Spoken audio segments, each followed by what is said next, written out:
Bonjour à tous, alors je vous propose aujourd'hui donc l'exercice de spécialité du bac ES Liban 2019, un exercice avec une moitié matrice et graphe probabiliste et une deuxième partie graphe avec chaîne et cycle eulérien et l'algorithme de Dijkstra. Un peu tout, donc un bon exercice pour réviser, on va dire tout l'aspect quasiment. Donc on va vraiment s'attarder sur la partie 1, le graphe. Qu'est-ce qu'un graphe probabiliste? Comment ça fonctionne? Et comment grâce à lui on peut avoir la matrice. Voilà, la matrice de transition. On est parti, lecture attentive du texte. Dans cette première partie, on étudie les clients d'un restaurant et qui vont bien changer de plat. Il y a 3 plats, A, B, C. Et d'un jour à l'autre, on va étudier les pourcentages de gens qui prennent le plat A, le plat B ou le plat C. Évidemment, après, on va étudier ça à l'aide de suites. Donc, il faut bien comprendre que les pourcentages de choix entre les 3 plats A, B, C, chaque jour, ça va faire un état probabiliste du premier jour, du deuxième jour, d'accord? Et que chacun de ces pourcentages, à force, va faire une suite. Donc, on aura 3 suites. La suite petit an, qui est claire, c'est la proportion, le pourcentage de clients ayant choisi le plat le nème jour. Bn, ça sera le plat B. Et Cn, le plat C. Donc, c'est assez simple à comprendre. Donc, 3 plats BC, 3 suites petit a, petit b, petit c. Et on vous indique bien sûr, et ça c'est le plus important, comment on passe chaque jour d'un état à un autre. D'accord? Et ça va être la même chose. Évidemment, chaque jour, les transitions vont être les mêmes. Et c'est pour ça qu'on va pouvoir représenter ce qui se passe dans ce restaurant par un graphe avec des flèches qui indiqueront ce qui se passe d'un jour n au jour suivant n plus 1. Comment donc représente-t-on un graphe? Alors un graphe, c'est une figure qui va vous permettre de comprendre l'évolution d'un état à un autre. Pour ça, on va faire ici, on a 3 états possibles. A, B ou C. Donc je vais dessiner ça comme ça. Voilà, on met donc les 3 sommets. Ça fait donc 3 sommets. Et ensuite, on va bien indiquer ici les passages de l'un à l'autre au fur et à mesure. Donc on va prendre chaque phrase. C'est simple, vraiment. On vous dit quoi? Parmi les clients ayant choisi le plat A, 30% reprennent le plat A le lendemain. Donc ici, ça veut dire que on va indiquer ça par une flèche qui est une boucle ici. Quand on avait choisi A, la probabilité qu'on reste sur A, c'est 30%. Donc ici, on va pas mettre 30%, on va mettre 0,3, ce qui vaut de toute façon 30%. Et on nous dit quoi? 50% choisissent le plat B, et donc ça va nous faire une flèche qui va de A vers B. Donc c'est ce qu'on appelle un graphe orienté. On a des orientations sur les flèches ici. On aura 50% de ceux qui étaient en A qui vont se retrouver en B. Ensuite, qu'est-ce qui va nous rester évidemment? Le restant. On a 50% qui sont partis vers B. 30% qui sont restés. Il nous en reste, vous voyez, 20%. Donc ces 20%, ils vont où? Eh bien, ils vont aller choisir le plat C. Donc là, on a du 0,2. Et donc un premier principe des graphes comme ça, probabiliste, c'est que partant d'un sommet, la somme des nombres que vous mettez sur les flèches doit faire 1. Vous voyez, 0,5 plus 0,3 plus 0,2, ça fait 1. On a bien 100% des gens. Et 100% des gens qui avaient choisi A. Et maintenant, on va s'intéresser aux gens qui avaient choisi B. Et c'est la deuxième phrase que je vais surligner, comme ça vous verrez bien. Parmi les clients ayant choisi le plat B, donc ça c'est des probabilités conditionnelles tout simplement, 30% reprennent B, 60 prennent le plat A le lendemain. Donc ici, donc on est en B, 30% de ceux qui étaient là vont y rester, donc on fait une flèche et on indique en dessus 0,3. Ensuite, 60% des gens qui étaient en B vont finir en A, donc on a une flèche ici qui va de B vers A, oui, c'est le sens contraire de tout à l'heure. Et là on a 60%, c'est 60% des gens qui étaient en B. Et ensuite, pour C, qu'est-ce qu'il nous reste? 30% sont restés, 60% sont partis vers A, vous avez donc ici 10% qui vont aller de B vers C.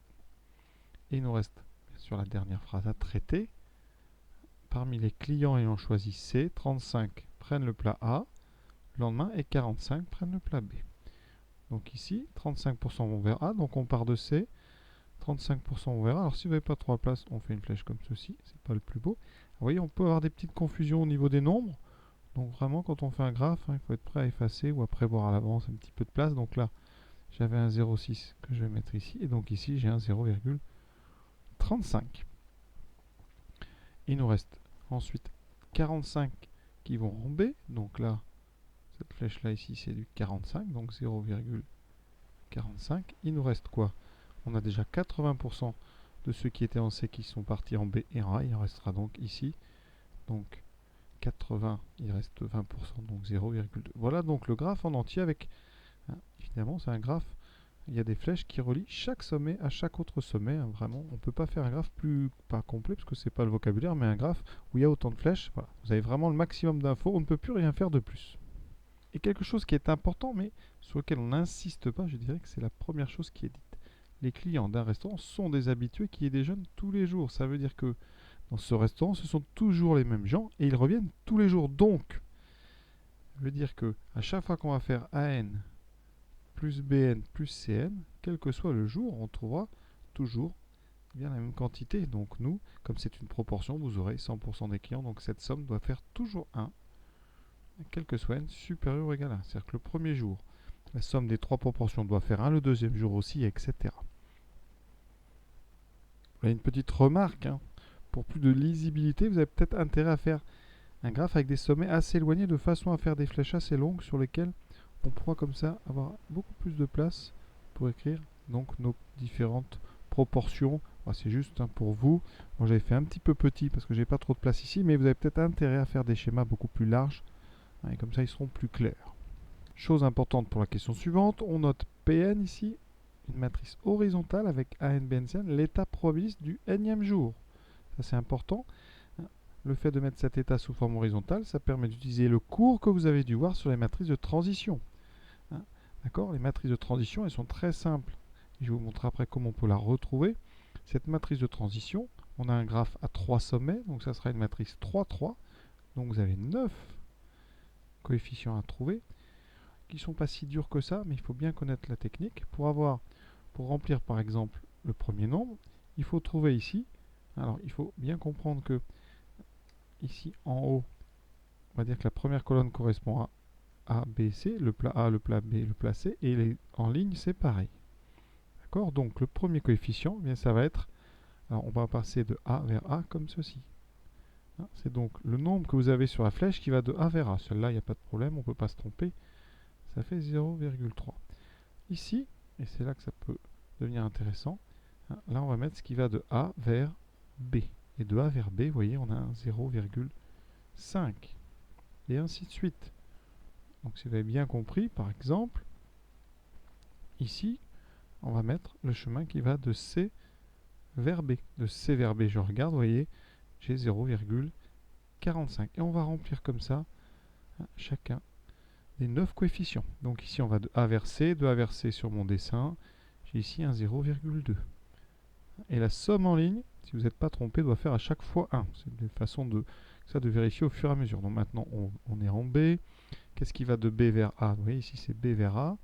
Donc B vers A, c'est 0,6. Ensuite, B vers B, c'est 0,3. Et B vers C, c'est 0,1. La somme fait bien 1. On continue. Maintenant, on s'occupe du sommet C.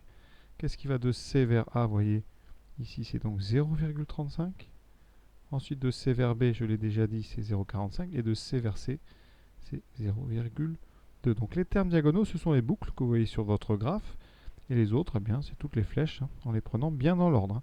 Il faut lire une matrice, il faut la prendre horizontalement et ensuite verticalement. Ça vous donne comme ça la flèche qu'il faut regarder. Donc là, voici cette matrice. Alors, comment on peut l'obtenir? Eh bien, tout d'abord, il faut réussir à traduire ce graphe avec les suites. Donc, on va regarder toutes les flèches qui arrivent en A. Alors, je vais les souligner, que vous voyez bien. Qu'est-ce qui arrive en A? Alors, vous avez cette flèche-là qui arrive en A. On a cette flèche-là qui arrive en A. Et on a cette flèche. On a 3 flèches qui arrivent en A. Ces 3 flèches vont constituer le nombre de gens qui, à un certain jour, vont arriver et choisir le plat A. Donc, si je veux le terme AN plus 1, je dois regarder qui arrive du jour précédent. Et donc, c'est ces 3 flèches-là. On va avoir le 0,3 ici. On a 30% de ceux qui étaient en A. Donc, 30% de AN. Plus ceux qui arrivent de B. Donc, 0,6. Donc, 60% de BN. Plus 35% de CN. Et on fait pareil. Maintenant, on regarde les flèches qui arrivent en B.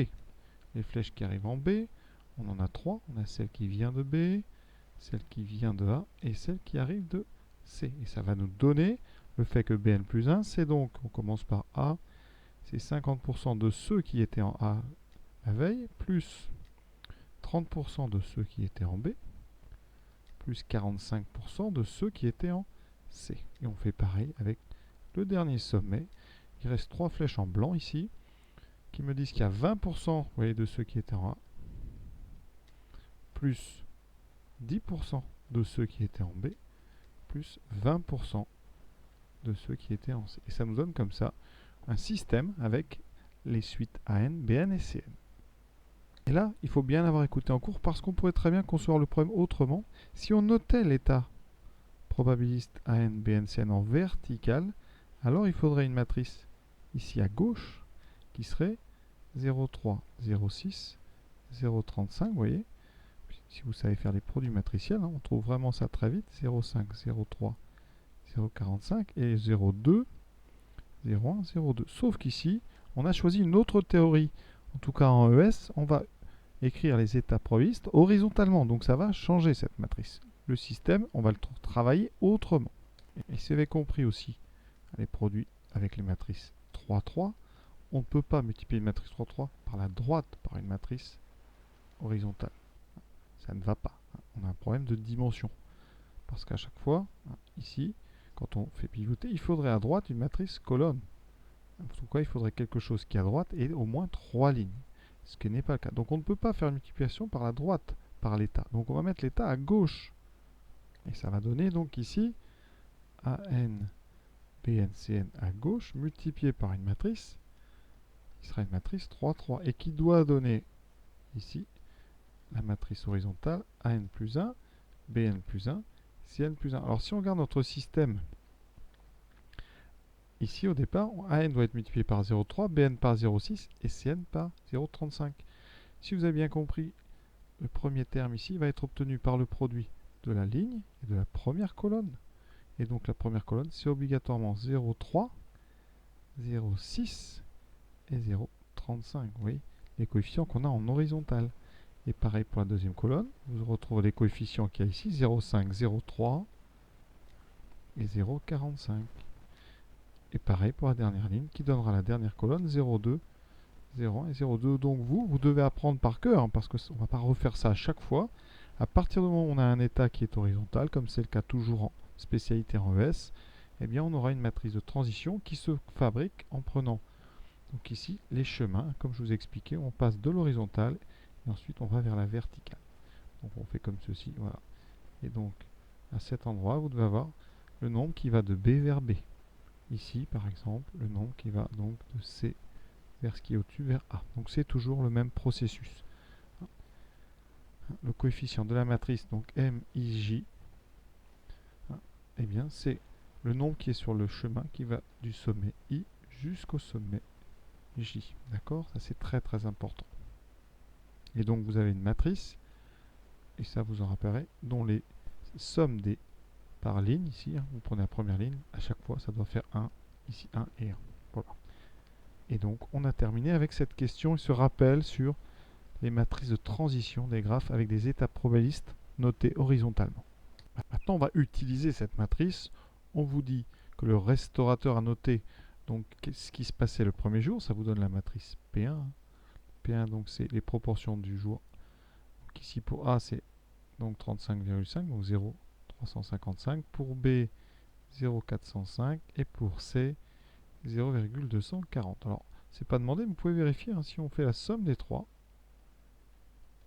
plus 0,240, on doit trouver 1. Donc ici ça fait 0, il reste 1, 0, il reste 1, 4 et 3, 7 et 1, 8 et 2, 10, il reste 1. Voilà, ça fait bien 1. On a donc bien ce qu'il fallait. Alors maintenant, on vous demande de calculer P2.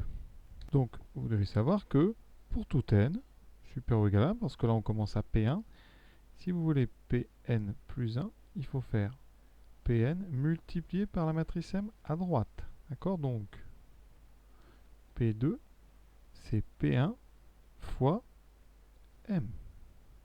Donc, je vais prendre, ici, on va le faire peut-être. On va faire le premier à la main, on vérifiera la calculatrice.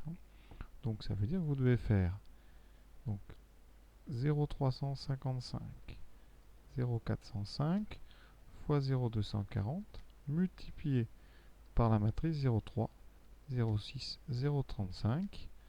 Alors je vais tout recopier, hein, voilà. Et faire le calcul. Alors ici, on vous demande calculer. Je pense qu'on peut peut-être se contenter quand même de le faire à la machine. Mais je vais vous montrer comment on devrait le faire. Pour faire un produit matriciel, bon, ici à gauche c'est une ligne, donc ça on ne va pas y toucher. On prend colonne après colonne. Déjà il faut savoir que le produit, ça va donner une matrice. Alors ici on a une matrice, donc 1, 3 multiplié par une matrice 3, 3. Donc déjà c'est possible à faire parce que vous avez bien ici 3 colonnes dans la première, 3 lignes dans la deuxième. Et vous obtiendrez une matrice 1, 3. 1, 3, c'est donc une matrice avec ici 3 coefficients en horizontal. Alors, je vais mettre un peu de place, que je ne vais pas faire les calculs tout de suite, mais première chose, pour faire le produit, on prend la première colonne et on l'écrit au-dessus, comme ceci, vous voyez. Après, on fait ça de tête quand on est habitué, et on fait donc 0,3 fois 0, 355, plus 0,6 fois 0,405, fois, j'ai mis plus, mais c'est fois, plus 0,35 fois 0,240. Je vous montrerai après à la machine. Ça, je n'ai que le premier coefficient, et après, il va falloir faire les autres. Et vous voyez, on trouve ici 0,4335. Donc, je vais mettre ça, parce qu'après, j'aurai plus de place pour les autres. Donc, 0,4335. Et maintenant, qu'est-ce qu'on fait? Mais on efface ce qu'on avait écrit juste au-dessus, ou on le raye proprement, et on bascule la deuxième colonne. Donc on met 0,5, 0,3 et 0,45. Et on fait la même chose, 0,5 fois 0,355 plus 0,3 fois 0,405 plus 0,45 fois 0,240. Et on trouve un deuxième coefficient qui sera ici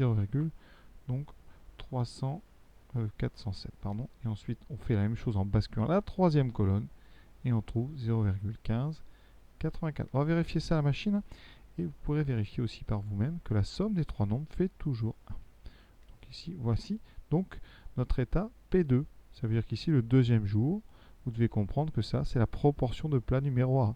Donc il y a 43,35% de A, 40,70% de B et 15,95% de C.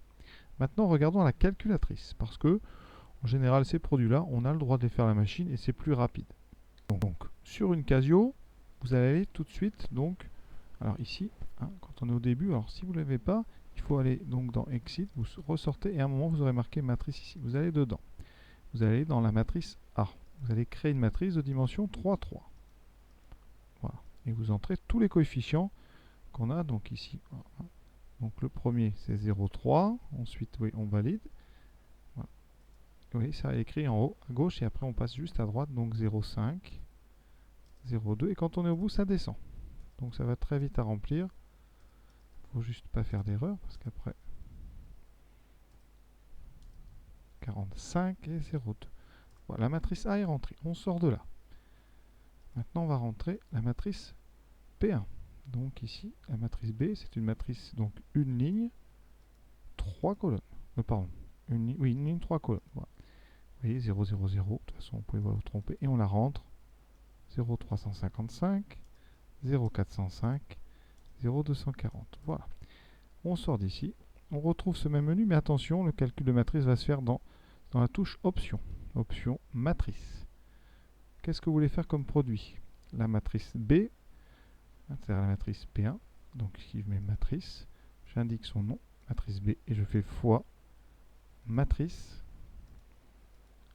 A, dans lequel j'ai rentré la matrice M. Je valide. Et c'est déjà fini. Vous voyez, j'ai les trois nombres que j'avais tout à l'heure, 4335, 0407 et 1595. Donc c'est parfait. Sur une Texas, donc ici, la touche matrice. Voilà, ça c'est facile. Même s'il y a des matrices qui sont rentrées, eh bien vous allez dans Edit. Ici, vous allez dans A et vous indiquez que vous voulez une matrice 3, 3. Ça va changer, vous voyez, la forme. Par contre, il y a des coefficients qui sont déjà là, donc c'est mieux de vider. Je vous montrerai après comment on fait. Mais sinon, voilà. Donc cette matrice, je vais la remplir comme j'ai rempli tout à l'heure pour les Casio. Donc 0,3, 0,5. Vous voyez qu'elle se remplit de la même façon. Donc ça n'a pas de différence. Voilà. Ensuite, 0,35, 0,45, 0,2. Vous sortez d'ici. On retourne à la matrice. Voilà, elle est rentrée, elle est bien.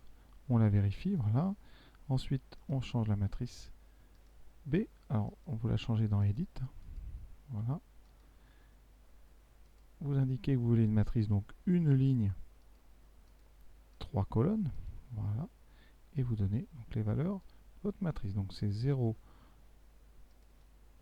300, donc 0.355, on valide, 0.405, 0.240, voilà.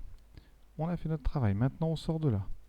On quitte, et on revient dans matrice. Vous voulez la matrice, donc ici B fois A, donc vous faites B, ici vous appuyez donc sur 2, fois et vous retournez en matrice, fois la A, et vous aurez B fois. Vous validez, et vous avez exactement les mêmes nombres qui apparaissent qu'on a eu tout à l'heure. Donc c'est comme ça qu'on fait.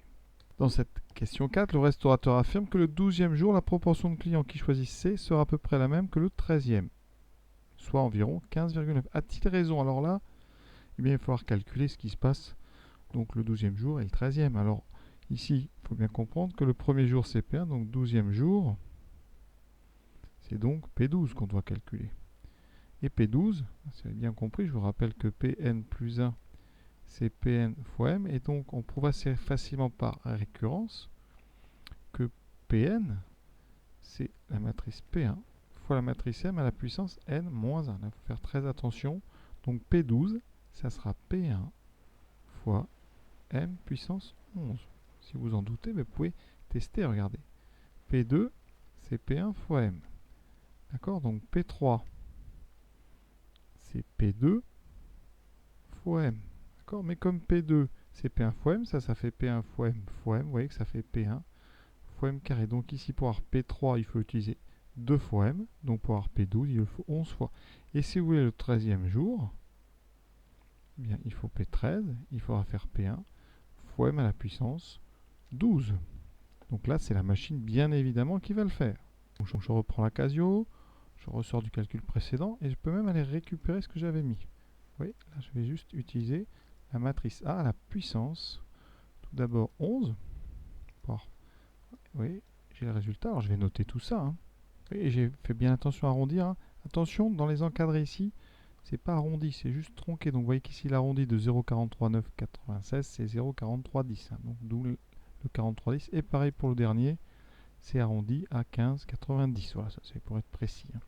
On va faire tout de suite avec cette calculatrice la puissance 12. Donc vous revenez en arrière, hein. C'est ça qui est pratique. Hein. Voilà, vous mettez 12 et vous avez votre résultat que vous arrondissez pareil. Et on trouve, vous voyez ici, le même nombre quasiment hein, pour A, B et C. Donc je pense que notre restaurateur a tout à fait raison. On a bien 15,9 ici à chaque fois dans P12 et dans P13. Et donc avant de faire avec la Texas, la rédaction, bah, vous dites ici hein, C12 est à peu près égal à C13, donc est à peu près déjà à 15,9%, d'accord? Donc il a raison. Alors maintenant, je vous montre rapidement avec une Texas. Et avant tout, juste, voilà. Pour ceux qui ont une Casio, comment effacer? Donc vous revenez en arrière, vous avez math ici. Vous pouvez effacer les matrices ici. Donc il y a marqué del A, donc vous appuyez sur F2, delete. C'est pour effacer toutes les matrices.